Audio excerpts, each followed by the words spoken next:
네, 성도 여러분 안녕하십니까? 예, 둘째 찬미가 항상 특창으로 있어갖고 아무런 얘기하지 않아도 항상 준비될 거라고 생각을 하는데 하여튼 오늘은 또 함께 부르니까 또 색다르죠, 그죠? 네. 예, 어제 저녁부터 계속 이제 우리가 방송이 영상으로도 이제 소개되고 또 이제 예배하는 게 중계가 됩니다. 그래서 혹시라도 지금 보니까 어저께 발표된 걸 보니까 60명이 넘어갔고 오늘은 얼마나 나온지 모르겠습니다. 코로나 사태가 다시금 더 확산되어지게 되면 100명이 넘어가고 이런 어떤 일들이 벌어지면 고강도 그 사회적 거리두기가 시행되어지고 그러면 방송이나 또 가정예배로 전환되어지는 일들이 벌어질 수도 있습니다. 그래서 그때를 대비해서 하나하나 교회가 준비하고 있고 또 그 순간에도 우리가 예배드릴 수 있는 환경을 계속 조성하기 위해서 우리가 준비하고 있습니다. 또다시 말하지만 우리가 마지막 순간까지 우리는 말씀을 붙들고 또 예배의 자리에 서서 이 마지막 시대를 지나가야 한다는 사실을 잊지 않게 되기를 간절히 바라겠습니다. 그래서 제가 지난주부터 이제 계속 요시야 이야기를 하고 있는데요. 이 요시야의 이야기는 유다 멸망 바로 전에 어떻게 보면 의미 있는 하나님의 사역을, 하나님의 마음에 맞는 군주가 나타나서 마지막 하나님에 맞는 사역을 하고 그 사람의 시대가 지나갑니다. 이 사람 때문에 포로기에 하나님의 역사가 완전 무너지지 않고 남은 무리가 만들어지는 그런 의미 있는 사역을 한 군주가 바로 이 개혁 군주 요시야라고 하는 사람입니다. 이 요시야라고 하는 사람은 아버지가 죽고 난 후에 8살의 나이에 왕위에 오릅니다. 근데 그때 나라를 이제 묘사한 선지자 왕의 한 글을 보면 요시야의 통치가 시작되었을 때 하나님의 약속들의 성취가 거의 불가능한 것처럼 보였다고 합니다. 그러니까 하나님의 약속이 전혀 이루어질 것 같지 않은 그런 분위기예요. 오늘 재림교회의 분위기도 그런가요? 늦은 비 성령이 전혀 요연한 것처럼 보이는 그런 분위기가 오늘날 재림교회의 분위기로 흘러가고 기독교의 분위기로 흘러가는 것처럼 보일 수 있습니다. 더하여 이제 왕이 되어서 보니까 그 하나님 나라의 한 축이었던 북방 이스라엘이 멸망당하고 10지파가 다 흩어졌어요. 그리고 본문에 보면 유다도 북이스라엘과 별반 다를 게 없을 정도로 부패해져 가며 국가적 파멸로 나아가는 것처럼 보이는 그런 현상이 쭉 나타나는 거예요. 근데 그런 혼란과 격동의 시기에 8살의 나이에 이 요시야라고 하는 한 임금이 왕위에 오릅니다. 근데 이 사람이 왕으로서 그 한 시대에 그에게 주어진 그 위치에서 사명을 감당하면서 그 죄악의 흐름에 맞서서 정말 훌륭하게 나라를 통치해 주어서 또다시 말하지만 그 다음 시대에 큰 축복을 누릴 수 있는 그런 씨앗을 뿌리고 떠나간 사람이 바로 요시야라고 하는 사람이에요. 근데 그 비결이 무엇일까? 이런 의문을 가지며 제가 그 역대기, 열왕기, 그 다음에 선지자 왕 책을 꾸준하게 읽어봤는데요. 제 마음속에 하나 와닿은 게 뭐냐 그러면 그 비결이 무엇인가 하면 그럼 먼저 한 그리스도인으로서 살아가는데 실패하지 않은 사람이었다고 합니다. 네. 두 가지 기록을 좀 살펴봤는데요, 제가요. 제 마음속에 와닿은 거예요. 여러분 돌아가셔서 한번 선지자 왕을 꼭 읽어보세요. 그 므낫세, 요시야, 율법책, 그 다음에 예레미야까지 한번 쭉 읽어보세요. 굉장히 많은 교훈들이 오늘 우리에게 주고 있다고 하는 사실을 보게 될 것입니다. 이 두 가지의 이 기록을 좀 살펴봤는데 먼저 요시야가 16세가 되던 해 그는 개인적으로 자기 하나님을 찾고 만나게 되었다고 하는 성경 기록이 있습니다. 근데 그때 이 요시야의 삶에 대한 한 기록을 살펴보면 이런 말씀이 나옵니다. 그는 이때 중책을 맡은 사람으로서 이스라엘 통치자들을 지도하기 위해 주셨던 교훈을, 이게 무슨 말인가 하면 왕들에게 주셨던 하나님의 교훈을 들었을 때 그는 어떻게 하기로 결심했다? 연구하기로 결심했다? 읽어보기로 결심했다고 한 게 아니라 순종하기로 결심하였고요. 그의 순종은 하나님께서 그를 당신께 영광 돌릴 그릇으로 사용할 수 있게 하였다고 합니다. 그러니까 요시야란 인물의 의미 있는 역사의 시작은 선지자의 왕에 보면 여기서 시작되어집니다. 여기서부터. 여러분, 내가 하나님의 말씀에 순종한다고 하는 것은 내가 하나님의 권위 아래 들어간다고 하는 것입니다. 순종한다고 하는 것은 하나님의 권위 아래 들어간다고 하는 거예요. 그러니까 하나님의 말씀을 듣고 내가 순종한다고 하는 것은 그분의 통치 아래 들어간다고 하는 거예요. 그렇게 될 때 그분의 보호하심 속에 들어간다고 하는 것이고 이것이 곧 그분의 통치 아래, 그분의 지배 아래 들어간다고 하는 것입니다. 근데 한 사람이 그렇게 살아가기로 결심할 때에만 신명기서나 성경의 수많은 역사 속에 보면 하나님의 언약이, 신명기의 언약이 작동되어지는 위치에 우리가 서게 되는 거예요. 네. 굉장히 중요한 거예요. 여러분 신명기에 보면 하나님은 하나님의 백성들에게 주시겠다고 언약한 헤아릴 수 없을 정도로 수많은 축복들이 기록되어져 있어요. 너무너무 위대한, 너무너무 보기 듣기만 해도 황홀한 그런 수많은 축복들이 약속되어져 있어요. 근데 그 모든 약속들은 신명기 28장에 보면 하나님의 백성이라고 이름하는 모든 사람들에게 다 주어지는 것이 아니라 성취의 조건이 분명히 명시되어져 있습니다. 그것은 바로 각 개인과 나라가 그 하나님의 말씀을 듣고 그 다음에 뭐죠? 청종하면이에요. 청종하면 이 복이, 이 모든 축복이 너희에게 임할 것인데 그것이 무엇이고 무엇이고 무엇이고 하는 그런 이야기가 나오는 거예요. 여러분 우리가 거듭난다고 하는 것은 어떤 것을 믿고 이해하고 내가 침례받는다고 하는 게 아니라 우리가 거듭난다고 하는 것은 실은 한마디로 말하면 우리가 하나님의 모든 말씀 앞에 전적으로 순종하기로 결심하는 거예요. 네. 그럴 때 하나님은 하늘의 모든 약속된 축복으로 우리를 축복하시는 거예요. 근데 오늘날 수많은 사람들이 그것을 어떻게 순종할 수 있냐고 말하고 있습니다. 그래서 하나님의 말씀대로 순종하며 살기를 적당히 하거나 등한히 하거나 포기합니다.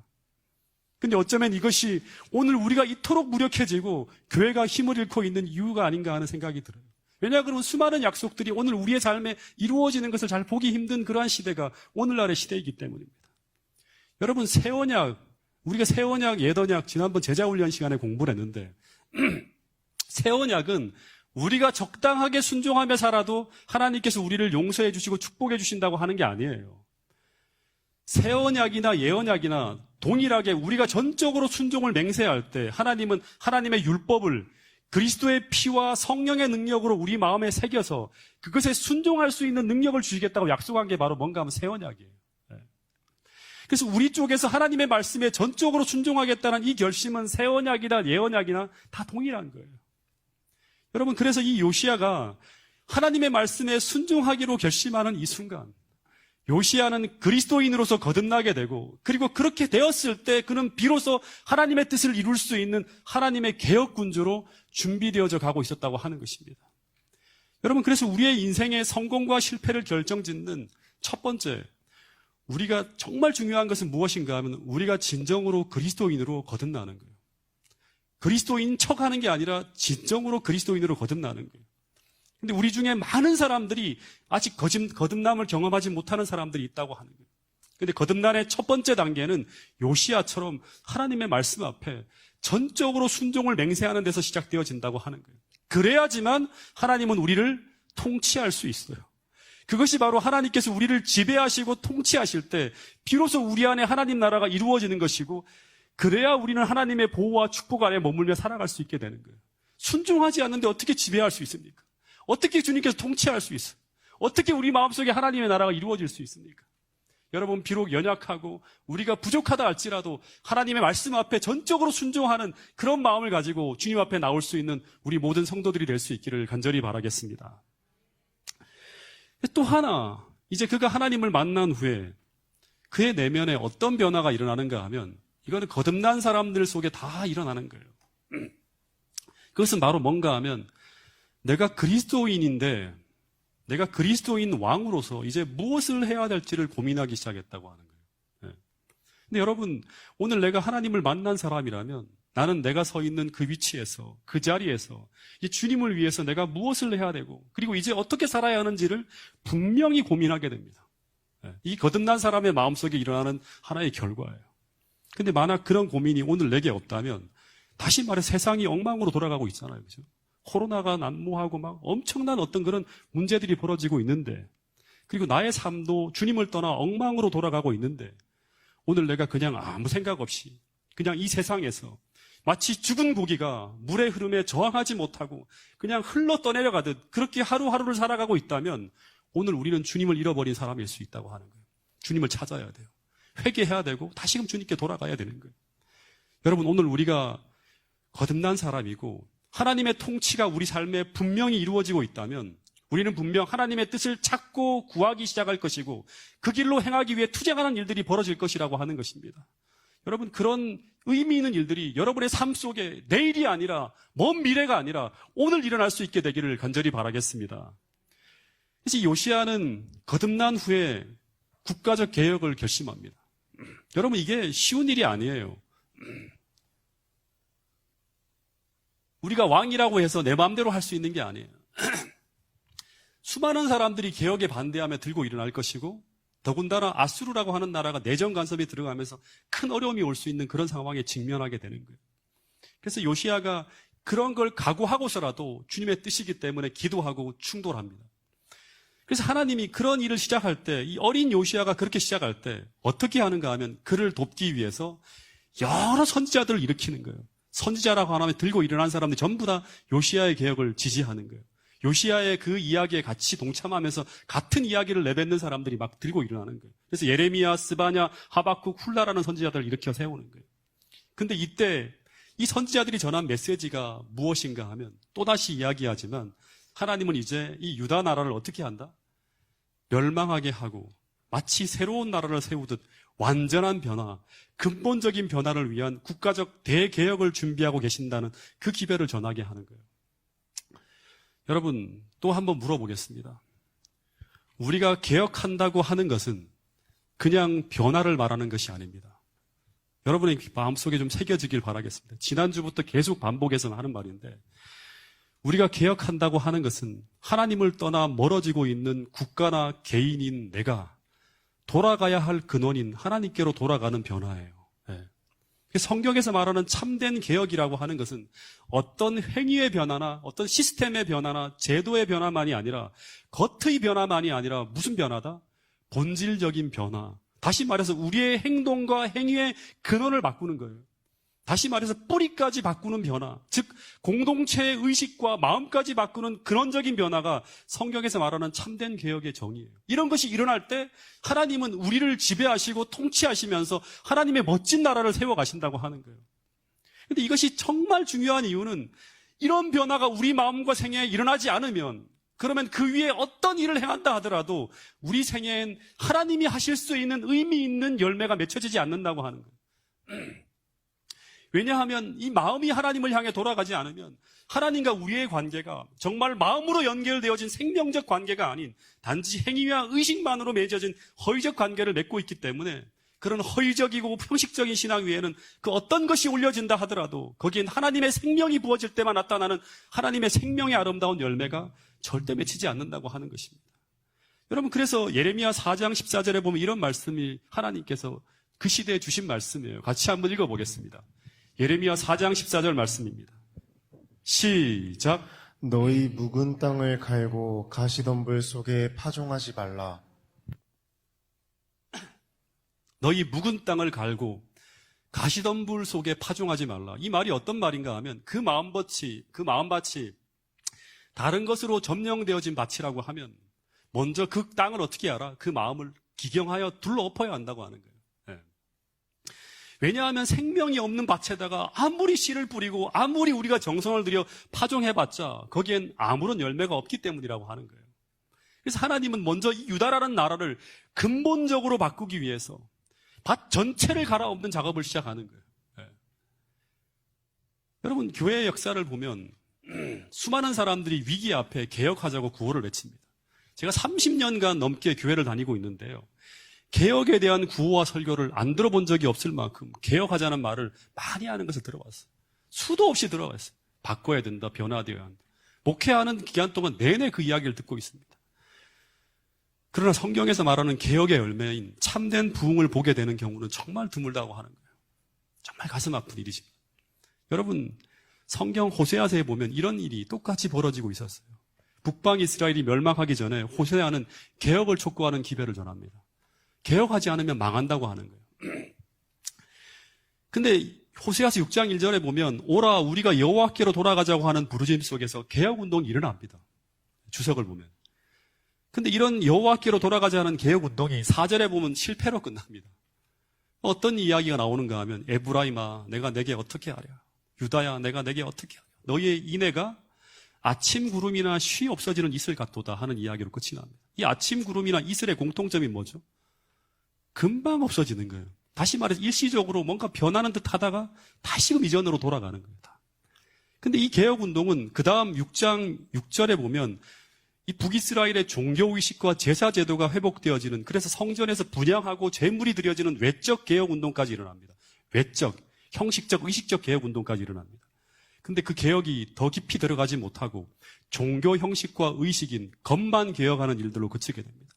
주님이 안타깝게 뭐라고 하는가 하면 나는 인애를 원하고 제사를 원치 아니하며 너희들이 그렇게 마음 없이 드리는 번제보다 하나님을 아는 것을 원하노라 하는 그런 가슴 아픈 말씀을 하시면서 끝이. 그리고 유다는, 북이스라엘은 멸망합니다.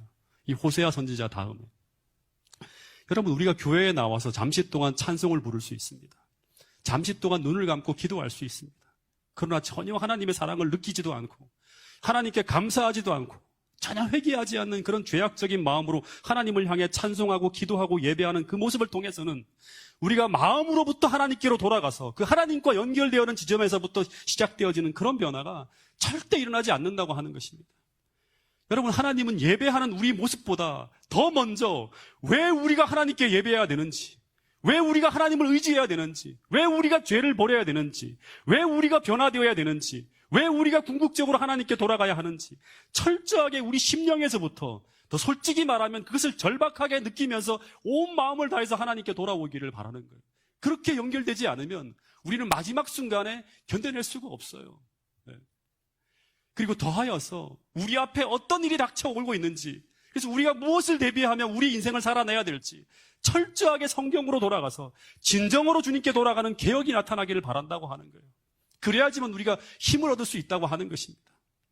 여러분, 근데 이 마지막 시대, 마지막 교회인 라오디게아 교회도 당시 역사의 마지막을 지나가는 유다처럼 뜨뜻미지근하고 회개하지도 않고 세상에 깊이 파묻혀 자라가고 있는 그런 교회였다고 하는 것입니다. 다시 말해서 변화와 개혁을 요구하는 하나님의 요구 앞에 왜 개혁이 필요한지조차도 모르고 그냥 개혁하는 척 구호만 외치고 있는 교회, 다시 말해서 그리스도께서 그 마음을 지배하지 않는 겉만 그리스도인인 피상적인 신앙에서 한 발짝도 더 나가지 못하는 그런 사람들로 가득 채워진 교회가 마지막 시대의 교회였다고 하는 것입니다. 근데 그런 교회를 향해서 우리 주님은 끝없이 설득하며 호소하고 있습니다. 왜 그들에게 변화가 일어나야 되는지, 그들 앞에 닥쳐올 대환란을 경고하면서 그들의 삶 전체가 하나님께로 돌아가는 변화와 개혁, 이 딥 체인지가 일어나야 함을 촉구하고 있는 거예요. 여러분, 이 요시아가 1차적으로 온 나라의 우상들을 청소하는 작업을 6년 동안이나 진행합니다. 근데 여러분, 아무리 우상을 버리고 청소한다 하더라도 거기서는 참된 변화가 일어나지 않습니다. 근데 대부분 이스라엘의 개혁은, 제가 이렇게 역사를 보니까, 이스라엘 역사를 보니까 이스라엘의 개혁이 여기서 그칩니다. 이것은 마치 경찰과 공권력을 동원해서 사람들을 착한 사람으로 변화시키려 하는 것과 비슷한 거예요. 네. 여러분, 역대하 34장 8절에 보면 이때 정말 참된 변화로의 개혁이, 의미 있는 개혁이 벌어지는 한 사건을 소개하고 있는데, 이 요시아가 왕으로 취임하던 제 18년째 되던 해예요. 이때 요시아의 나이가 26살입니다. 이 사람, 이때 이제 막 나라에 국부가 쌓이기 시작, 돈이 쌓이기 시작해서 왕이 뭘 하는가 하면 이제 무너진 성전을 대대적으로 보수하는 일을 시작합니다. 그러다가 14절에 보면 헌금함을 이렇게 이제 다시금 청소하면서 그 속에 있는 돈을 꺼내다가 그 속에 뭐가 있는 걸 발견하는가 하면 율법책을 찾아냅니다. 여러분, 이 율법책은 어떤 거냐 그러면 이스라엘 왕들이 취임할 때 왕이 받아야 돼요. 받아갖고 항상 곁에 두고 늘 묵상하며 주야로 묵상하면서 읽어야 되는 책이에요. 이걸 서약하고 왕으로 취임하는 거예요. 그 책이 바로 뭔가 하면 신명기서예요. 신명기서는 오늘날로 말하면 계시록과 같은 거예요. 이스라엘 역사가 미래에 이렇게 가면 이렇게 될 것이고 이렇게 가면 이렇게 될 것이라고 예언한 책이에요. 그래서 계속 하나님께서 주시는 축복의 길로 걸어가기 위해서 밤낮 주야로 묵상하면서 연구하고 그걸 백성들에게 가르쳐야 될 의무가 있는 사람이 누구인가 하면 왕이었어요. 근데 역대하 34장 14절에 보면 제사장 hil기야가 모세가 전한 여호와의 율법책을 발견하고 그 율법책을 hil기야가 서기관 사반에게 주고, 그리고 그 책이 드디어 요시아에게 전달되어집니다. 근데 이 율법책이 읽혀지면서 그 개혁이 전혀 예상하지도 못한 어마어마한 방향으로 뜨겁게 일어나게 됩니다. 왕이 이 책을 읽다가 옷을 찢고 회개합니다. 그러면서 정말 형식과 의식만이 아니라 마음으로부터 하나님께로 돌아가는 깊은 회개 운동이 왕으로부터 시작되는 일이 펼쳐집니다. 여러분, 우리 모두는 율법책인 성경을 가지고 다니죠. 예. 근데 당시의 율법책은, 이 성경 사본은 정말 희귀한 시대였어요. 그래서 이스라엘 왕이 날마다 곁에 두고 읽고 묵상해야 될 그 사본이 언제 사라졌는가 하면 이 므낫세 통치 기간에 분실되어집니다. 이 백성들이 이 성경책마저 잃어버릴까봐 몰래 숨겨놨는데 어디에 뒀는지를 몰라 찾지를 못하는 거예요. 그래서 여러 해 동안 이 백성들이 교훈을 배우지 못하고 지나갔다고 합니다. 근데 이 말씀의 부재가 더 큰 부패와 타락과 나라가 무너지는 원인이었다고 하는 거예요. 그래서 이 말씀이 사라진 상태에서, 다시 말하면 말씀이 부재한 가운데서 개혁을 한다고 하는 것은 성경을 읽지도 않고 연구하지도 않아요. 근데 우리가 이렇게 살아야 됩니다. 맨날 말을 해요. 그러면 어떤 개혁이 이루어지는가 하면 천주교식 개혁이 이루어져요. 의식과 형식에 더욱 치중하는 개혁이 이루어진다고 하는 거예요. 예를 들면 이런 거죠. 저를 잘 보세요. 제가 아는 한 사람이 있습니다. 이 사람은 안식일이라는 의식의 날을 철저하게 준수하고자 개혁하고자 해서 아주 철저하게 개혁하는 사람이에요. 이분은 교과책에서 나온 일몰 시간에 그 보면 있잖아요. 몇 분. 오늘 57분인가 그렇죠. 7시 57분인가. 일몰 시간. 그거를 정확하게 기억해서 분 단위까지 철저히 지키는 분이에요. 여러분, 이것이 나쁘다고 하는 것이 아닙니다. 어쩌면 우리도 그렇게 지켜야 돼요. 안식일을 소중하게 여기는 하나의 마음에서 우러나온다 그러면 그건 좋은 거예요. 근데 그렇게 하고 심지어 음식물까지 개혁해서 고춧가루 한 톨까지 이 김치에 들어가면 못 먹을 만큼 그렇게 개혁을 한다. 자극적인 건 철저하게 피한다고 하는. 그래서 이 모든 사람들이 그분은 철저하게 하나님께로 돌아가는 개혁을 한 사람으로 믿었어요. 근데 그렇게 살아가는 사람이 왠지 우리가 생각하는 하나님께로 돌아가서 주님과 생명적 관계를 맺고 살아가는 사람들에게 나타나야 될 그런 아름다운 모습이 전혀 안 보이는 경우가 있다고 하는 거예요. 그 이유가 무엇일까요? 그것은 바로 그가 마음으로부터 하나님께 돌아가는 것이 아니기 때문이에요. 여러분, 주님이 바라는 개혁은 마음과 몸과 행위, 의식, 모든 것이 다 주님께로 돌아가는 거예요. 여러분, 기억하셔야 돼요. 간음하지 않는 행위만이 아니라 마음도 깨끗해지기를 바라고요. 살인하지 않는 행위, 어떤 의식이나 행동만이 아닌 증오의 마음까지 다 하나님의 마음으로 변화되어지기를 바라는 분이 우리 하나님이라고 하는 거예요. 여러분, 이제부터 정말 중요한 이야기를 할 텐데요. 잘 들으셔야 됩니다. 부조와 선지자를 보면 히스기야의 치세 당시에 그토록 나라가 변형하고 그토록 나라가 강력해질 수 있었던 것은 선지장 이 392페이지에 보면 이런 이야기가 적혀 있습니다. 이 말씀을 같이 한번 읽어보겠습니다. 다 같이 읽어보겠습니다. 시작. 히스기야의 치세를 그처럼 번영하게 만든 것은 율법의 준수, 특히 신명기의 한 부분을 이룬 언약의 책에 주어진 법도를 준수한 까닭이었다. 네, 히스기야의 치세를 그처럼 번영하게 만든 것은 온 국가적인 율법의 준수, 그리고 신명기의 한 부분을 이룬 언약책에 주어진 법도를 준수한 까닭이었다고 선지자 왕에 분명히 기록해 놓고 있어요. 네. 여러분, 이 말씀을 믿습니까? 다시 한번 물어보겠습니다. 여러분, 이 말씀이 선지자를 통해서 오늘 우리에게 주신 말씀이라고 여러분 믿습니까? 네. 진짜 믿어야 돼요. 네. 근데 히스기야 치세를 그토록 번역하게 만든 그러한 이게 율법 준수라고 하는데, 성경 전체를 통해 제가 한 번 더 여러분들에게 소개하면 히스기야 당시에 그들은 그냥 법도를 준수하게 했다기보다는 마음으로부터 하나님께로 돌아가는 개혁이 일어난 거예요. 그래서 뿌리에서부터 하나님과 생명적 관계로 연결되어지는 딥 체인지가 일어난 거예요. 근데 어떻게 그렇게 될 수 있는가? 그 힘이 어디에서 왔는가가 정말 중요합니다. 그 한 사례로 선지자 왕을 제가 계속 읽어보는데 거기에 보면 이런 말씀이 있습니다. 히스기야 당시 오랫동안 지켜지지 않았던 유월절이 지켜졌는데 그 유월절 기간 동안 율법을 가르치는 제사장들이 날마다 율법책을 읽어주도록 하는 법이 제정되었다고 합니다. 제사장들이 맨날 절기마다 나와서 백성들에게 이 율법책을 읽어주는 법이 제정되었다고 하는 거예요. 여러분, 하나님 나라의 번영과 성장의 힘은 첫 번째, 여러분 잊지 말고 잘 들으셔야 돼요. 그 당시에 국가가 백성들을 가르치고 또 가르치고 또 가르치고 하면서 그냥 안식일이 무엇이고 십계명이 무엇이고 하는 것만이 아니라 성경에 명시된 그 분명한 하나님의 뜻과 의미가 백성들 앞에 너무나 분명하게 드러나기까지 가르치는 거예요. 두 번째, 그 결과 나라의 큰 흐름이, 이것을 우리는 분위기라고 하죠. 나라의 큰 흐름이 그 가르침의 결과 하나님 앞에 참되게 순종하는 것에 나라의 안전과 번영이 달려있다는 것을 모두가 믿고 확신하게 되는 거예요. 우리나라가 안전하게 되고 우리나라가 번영하게 되고 우리나라가 정말 하나님의 뜻대로 정말 평안하게 가기 위해서는 어떻게 해야 된다? 하나님께서 우리 앞에 제시한 그 하나님의 말씀 앞에 순종하는 것에 나라의 안전과 번영이 달려있다는 것을 모든 사람들이 믿게 되는 거예요. 끝없이 성경을 가르쳐갖고 누구나 입만 열면 그것이 우리가 살 길이고 그것이 우리가 따라야 할 길이라고 누구나 그것이 진리라고 말할 수 있는 그런 분위기가 만들어지는 것이죠. 이것이 바로 이스라엘이라는 나라가 하나님과 언약한 나라의 국가적 번영의 기초라고 선지자 왕에 분명히 적혀 있습니다. 다시 말해서 오늘 내가 하나님의 말씀을 연구하고 또 연구해서 그 성경에 명시된 하나님의 뜻이 분명히 나에게 드러나고 그리고 그 결과 오늘 내가 하나님 앞에 참되게 진실하게 순종하며 살아가는 것에 내 가정과 내 개인의 삶과 내 삶의 안전과 번영과 성공이 달려있다는 것을 믿고 확신하며 살아가게 되는 것. 이것이 우리 인생에 실패하지 않는 삶의 기초라고 하는 것입니다. 여러분, 우리 모두가 이것을 이해하고 믿고 깨닫고 그렇게 살기로 결심하게 될 수 있기를 간절히 바라겠습니다.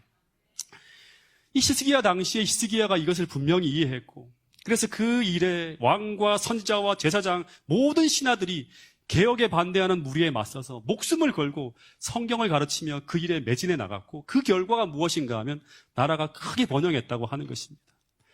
여러분, 마찬가지로 주님이 오시기 직전 주님은 이 라오디게아 교회 같은 오늘 이 교회가 참된 개혁과 부흥이 일어나기를 소망하고 있습니다.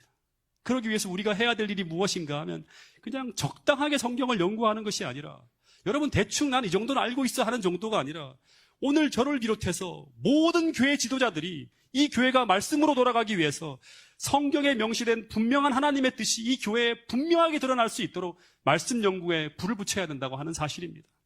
정말 말씀 중심의 교회라는 것이 벽에 붙어 있는 하나의 구호가 아닌 정말 전 교회 성도들이 늘 성경책을 끼고 다니고 성경으로 이야기하고 성경을 통해 내 삶을 고민하고 성경을 통해 내 인생의 답을 찾기 위해 애쓰는 그런 교회. 그래서 피상적인 변화가 아닌 하나님의 말씀이 성도들의 심령의 근원을 기경하고 거기에 하나님의 말씀의 씨앗이 뿌려져서 정말 그 어떤 방법이 아닌 오직 말씀의 부흥을 통해서 성도들이 성장하고 변화해 나가는 그런 성정적 교회가 꼭 파주중앙교회가 될 수 있기를 간절히 바라겠습니다. 여러분, 개혁이라고 하는 것은 또다시 이야기합니다. 무엇이다? 개혁이라고 하는 것은 무엇이다? 우리의 마음이 하나님께로 돌아가는 거예요. 근데 우리 마음이 하나님께로 돌아간다고 하는 것은 우리의 마음이 어디로 돌아가는 거예요? 하나님의 말씀으로 돌아가는 겁니다. 그래서 말씀의 부흥이 없이는 하나님께로 참되게 돌아가는 개혁도 없는 거예요. 근데 말씀의 부흥이란 무엇인가? 다시 한번 정리하면 모든 성도들이 말씀을 읽는 것에만 그치는 것이 아니라 하나님의 말씀을 통해서 하나님의 사랑과 하나님의 통치의 원리를 분명히 깨닫고 그러면서 그 말씀대로 살려는 강한 끌림이 일어나는 거예요. 다 끌려가는 거예요. 그 하나님 말씀에 따라 살기로. 근데 그런 일이 요시야에게 일어났다고 하는 거예요.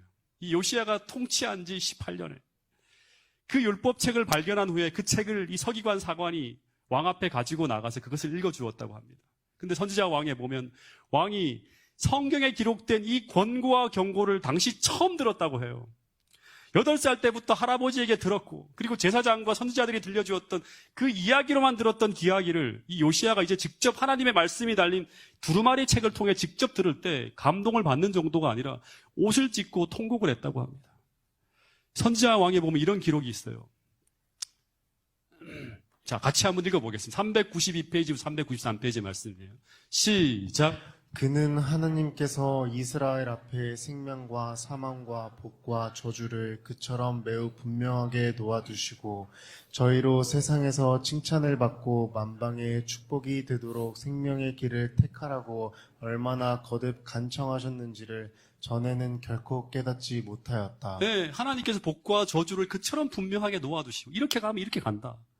그리고 이렇게 가면 이렇게 간다. 그래서 내가 너희들은 세상의 칭찬을 받고 만방의 축복이 되도록 생명의 길을 택하라고 얼마나 거듭 반복적으로 신명기에 보면 간청하는 이야기가 나오죠. 근데 이것을 성경을 통해 직접 듣지 않고 다른 사람을 통해 들어오니까 그처럼 분명하게 깨달은 적이 없다고 하는 거예요. 여러분, 계속 제가 이렇게 설교하지만 설교만 들어서는 부족해요, 여러분. 돌아가셔서 직접 말씀을 붙들고 연구하고 예언의 신을 파고하는 그런 일들이 있어야 돼요. 그래야지만 요시야처럼 여러분의 마음을 뒤집어 엎는 그 기경이 일어나는 거예요. 여러분, 이 요시야가 듣고 있던 성경 말씀은 전부 신명기서의 이야기입니다. 그래서 이 요시야는 당시에 이 말씀을 들으면서 그는 왜 이 나라에 이런 일이 벌어지고 있는지, 왜 이 교회가 이 교회에 이런 일이 벌어지고 있는지, 왜 내 인생에 이런 일이 벌어지고 있는지, 그 하나하나가 그 언약의 말씀을 통해서 약속되어진 것이라는 것을 성경을 통해 깨닫게 되었다고 하는 거예요. 이때 요시야는 국가의 모든 죄를 마치 자신의 죄처럼 하나님 앞에 내어놓고 깊은 회개를 하게 됩니다. 막 엉엉 울고 통곡을 하는 거예요. 옷을 찢으면서. 그러고 난 후에 그는 그 후에 율법의 빛을 따라 살면서 할 수 있는 한, 그가 살아있는 한 그의 백성들로 하여금 그 교훈에 익숙하도록, 이 교훈에 정말 익숙하도록 만들려고, 하나님의 뜻이 분명하게 백성들에 제시될 수 있도록 그렇게 하려고 하고, 그리고 할 수 있는 한 그들 속에 하나님의 율법에 대한 존경과 사랑을 개발시키려고 노력하였다고 합니다. 하나님의 백성들이 하나님의 율법에 대한 존경과 사랑을 개발시키려고 노력했다고 하는 거예요. 하나님 말씀이 들려오지만 그냥 대충 들어요, 우리는. 그 말씀을 존중하지도 않고 그 말씀을 사랑하지도 않는 거예요. 여러분, 오늘 제가 이 교회 담임 목사로서 해야 될 최선의 일은 분명합니다. 먼저 오늘 제가 이 율법책의 빛을 따라 행하면서 할 수 있는 한 여러분들로 하여금 이 성경의 교훈에 익숙하도록 해야 되고, 두 번째, 할 수 있는 한 최선을 다해서 성도님들의 가슴 속에 하나님의 율법에 대한 존경과 사랑을 개발시키도록 노력해야 된다고 하는, 그래야지만 여러분들이 하나님 말씀 앞에 순종하는, 하나님이 통치하는 그런 사람이 될 수 있다고 하는 거예요. 성경을 가르치는 제가 이 말씀을 존중하지 않으면서 여러분들에게 존중하라고 말할 수 없겠죠. 여러분, 선지자 왕에 보면 요시야가 이렇게 해나갈 때 동시에 요시야의 개혁 사업에 동참했던 가장 유명한 선지자가 누구인가 하면 이 예레미야인데, 예레미야도 성경 이 신명기를 꺼내들고 계속 백성들을 가르쳤다고 합니다. 그래서 예레미야의 장에 보면 이 예레미야만큼 신명기의 이야기를 많이 가르치고 강조한 사람이 없다고 할 만큼 그렇게 가르쳤다고 하는 거예요. 여러분, 이 신명기는 오늘날로 말하면 또다시 얘기지만 당시에는 예언서예요. 이 나라가 멸망하는데 왜 멸망해야 되는지에 대한 걸 분명히 가르쳐주고 있는 이야기, 예언의 책이 바로 신명기였어요. 오늘날 계시록과 같은 그런 책이죠. 그래서 계속 예언을 통해서 미래를 경고하면서 대비하게 하면서 요시야 당시에 예레미야 가르쳤던 그 이야기의 결론이 무엇인가 하면 한마디로 하면 이 성경들이라는 생각이 듭니다. 자, 이 말씀을 같이 한번 읽어보겠습니다. 예레미야 6장 16절 말씀입니다. 시작. 옛적 길 곧 선한 길이 어디인지 알아보고 그리로 행하라. 너희 심령이 평강을 얻으리라.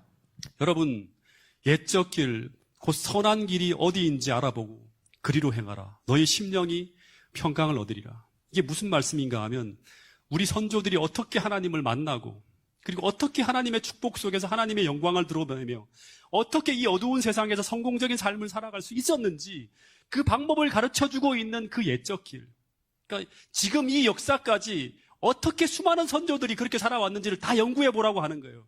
한 사람만 연구하는 게 아니라 전체를 다 보라고 하는 거예요. 그리고 그 선한 길을 이 어두운 환란의 때를 대비하여 개인적으로 찾으라고 하는 거예요. 찾아야 되는 거예요. 다 무너지니까 앞으로. 그 제시된 신명기의 말씀을 통해 찾아야 되고, 더하여서 말씀대로 펼쳐지고 이루어지는 역사를 통해서 반드시 그 선한 길을 찾고, 그리고 꼭 그 진리의 길을 이 분명하다고 우리가 확신한다고 하면 반드시 그 방법을 따라 순종하며 살아가라고 말하고 있는 것입니다. 그러면 그렇게 하면 어떻게 된다? 우리의 마음이, 우리의 심령이 하나님과 함께 하시는 돌보심 속에서 평강이라는 축복을 얻게 된다고 하는 것입니다. 여러분, 이것이 그들 앞에서 앞으로 몰려오는 어떤 환란이 몰아닥치는 환경 속에 그들이 들어간다 하더라도 그들이 평안을 얻을 수 있는 성경이 가르쳐주는 평강의 길이라고 하는 것입니다. 여러분, 그래서 우리가 살아내야 된다고 하는 것입니다. 그리고 경험해야 되고, 하나님의 말씀이 진리이고 그 말씀의 능력과 힘이 얼마나 위대한지를 오늘 우리는 경험을 통해서 알아야 되고 찾아야 되고 발견해야 되는 거예요. 더 큰 환란이 몰려오기 전에. 그래서 이 율법책이 발견되어지고 난 후에 이 요시야의 개혁 사업이 절정으로 향해 가요. 성경에 보면 이 개혁의 힘이 유다에만 머물지 않고 전 이스라엘 10지파에 걸쳐 있었던 팔레스타인 전역으로까지 번져갑니다. 그러다가 이렇게 신실하게 평생을 하나님의 백성들을 구원하기 위해 쓰던 요시야가 기원전 610년 어떤 기록에는 609년이라고 하는데 당시에 이 아수르가 굉장히 어려움에 처해 있어요. 그래서 이 아수르가 바벨론이라고 하는 나라가 막 크게 올라갈 때 그때 이집트에게 지원 요청을 합니다. 그래서 이집트 왕 바로 느고라고 하는 사람이 올라오면서 이 요시야가 있거든 유다를 통과해서 가야 돼요. 그래서 요시야에게 길을 내어달라고, 다시 말하면 그 갈 길을 막지 말라는 요구를 합니다. 대군이 그 나라를 지나가니까. 근데 이 요시야가 어떻게 하는가 하면 그 길을 막아서면서 무깃도에서 이집트와 유다 간의 전투가 벌어집니다. 근데 이 전투에서 요시야가 전사합니다. 사망해요. 근데 요시야의 사후에 어떤 일이 벌어지는가 하면 악한 왕들이 등장하면서 요시야의 모든 것이 다 무너지는 듯이 보입니다. 그래서 결국에는 우리가 아는 것처럼 성전이 무너지고 나라가 망하며 결국 이스라엘은 바벨론의 포로로 끌려갑니다. 그러면 이제 우리 하나 의문이 드는 게 뭐냐 그러면 요시야는 무엇 하려고 이런 허무한 일들을 오랫동안 행했을까? 수십 년 동안 그가 개혁 사업을 한 이 모든 것들이 아무 의미가 없는 것처럼 보이는 거예요. 다 무너지고 결국에 나라가 망했는데 무엇하러 그렇게 열심히 개혁을 외쳤을까? 어차피 망할 것인데. 근데 또 하나 우리가 새겨야 될 게 정말 중요한 내용인데요. 요시야 왕 제13년째인 예레미야가 부름을 받고 난 후에 3년 후인 기원전 623년에 이제 개혁이 막 시작될 때 어떤 한 사람이 태어납니다. 성경에 기록되지 않아요. 그 사람이 태어난 연도에 대해서는. 근데 추정해보면 그때 한 사람이 태어납니다. 누가 태어나죠? 그 다음 세대에 정말 의미 있는 사업을 펼쳐나간 한 사람이 태어납니다. 누구냐면 다니엘입니다. 이 다니엘이 요시야가 죽던 해에 609년이니까 14년 동안 예레미야의 기별과 요시야의 개혁 사업을 보고 들으며 성장합니다. 그리고 요시야 제위 31년, 요시야 왕이 죽을 때 이때 다니엘의 나이가 몇 살인가 하면 15살이에요.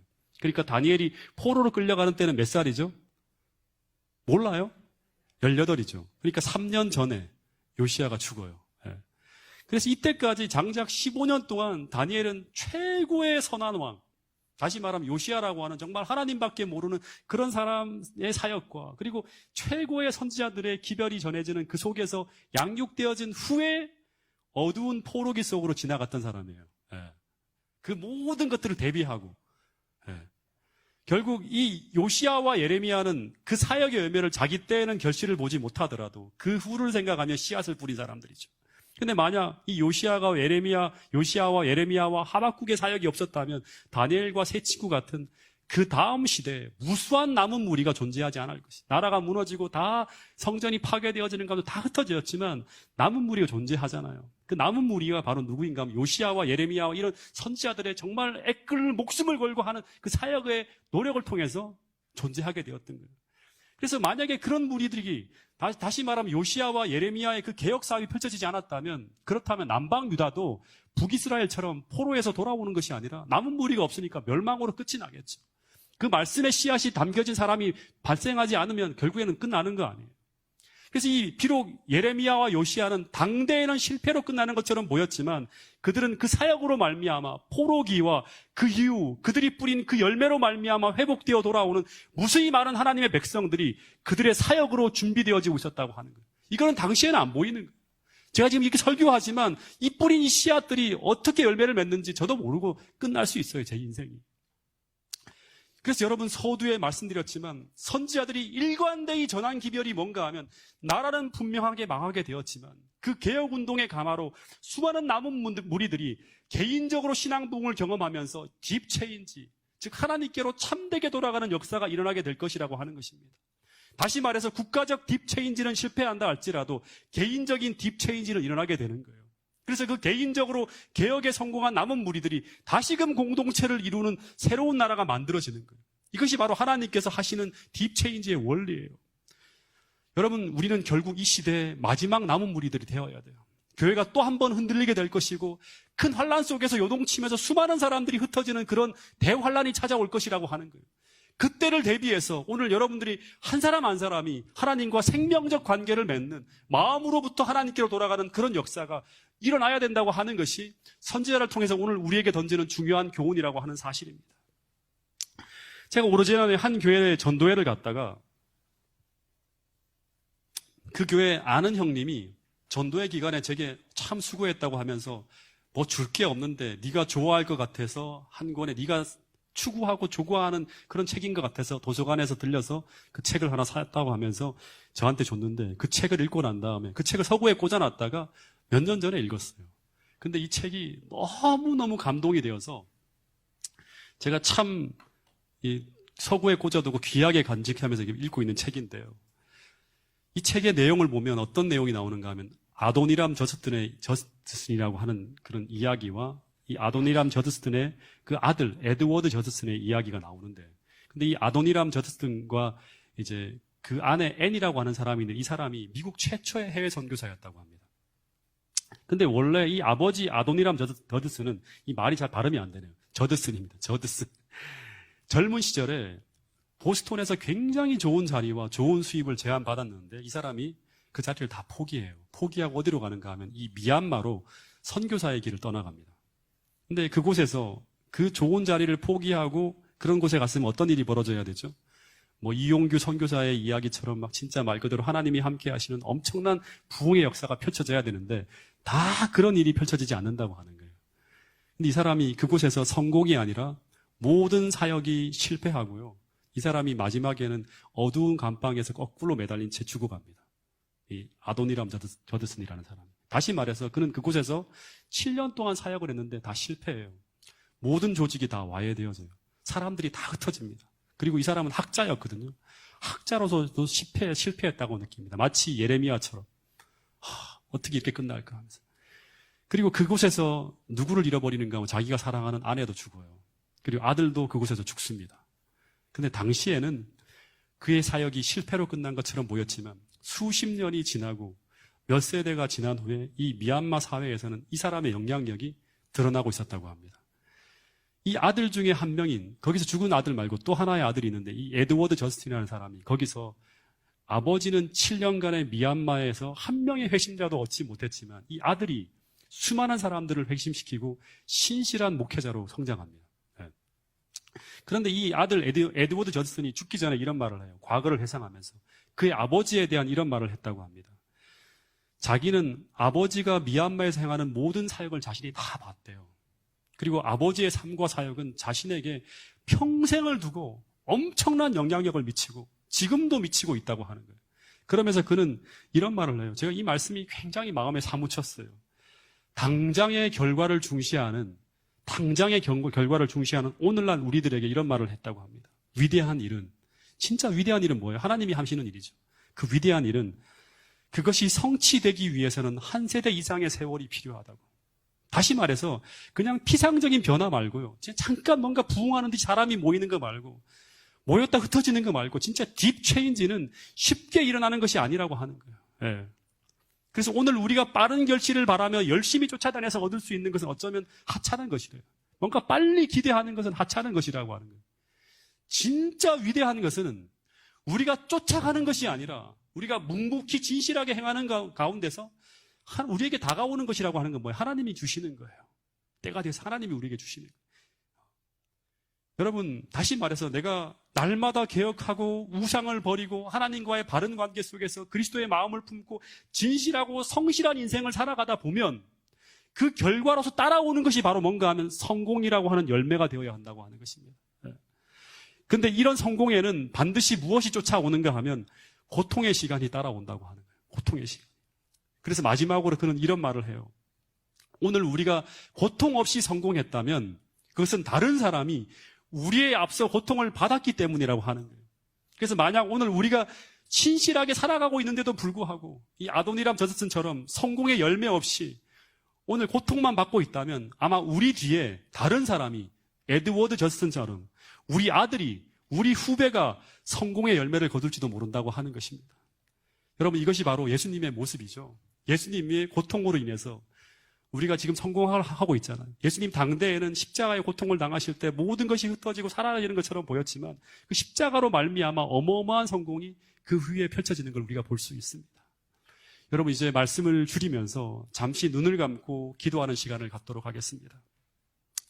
여러분, 오늘 우리도 요시야처럼 예레미야처럼 예수님처럼 오늘 당장의 결과를 바라보지 말고 예수님의 마음을 품고 멀리 하늘나라를 바라보면서 오늘도 신실하고 진실하게 살아가면서 인고의 씨앗을 뿌릴 수 있는 그런 사람이, 그럼 하나님이 충실한 종이 될 수 있게 해달라고 우리 모두가 함께 기도할 수 있는 시간이 될 수 있기를 바라겠습니다. 다시 말해서 성공 같은 것이 아니라 정말 성경이 말하는 위대한 성공을 꿈꾸면서 현재 주님처럼 눈물을 흘리면서 오늘 하나님이 명시한 그 분명한 주의 뜻을 향해서 진실한 순종의 씨앗을 묵묵히 뿌릴 수 있는 그런 삶을 살아갈 수 있는 사람이 되게 해달라고 기도할 수 있기를 바라겠습니다.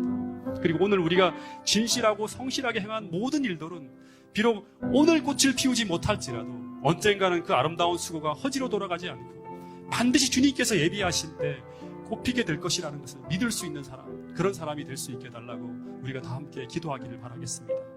고린도전서 15장 58절에 보면 그러므로 내 사랑하는 형제들아 경고하며 흔들리지 말며 항상 주의 일에 더욱 힘쓰는 자들이 되라. 이는 너희 수고가 주 안에서 헛되지 않을 줄을 알미라. 오늘 이 말씀이 우리의 마음속에 담겨져서 이런 정신으로 살아가는데 실패하지 않게 해달라고 다 함께 개인 기도하는 시간을 갖도록 하겠습니다.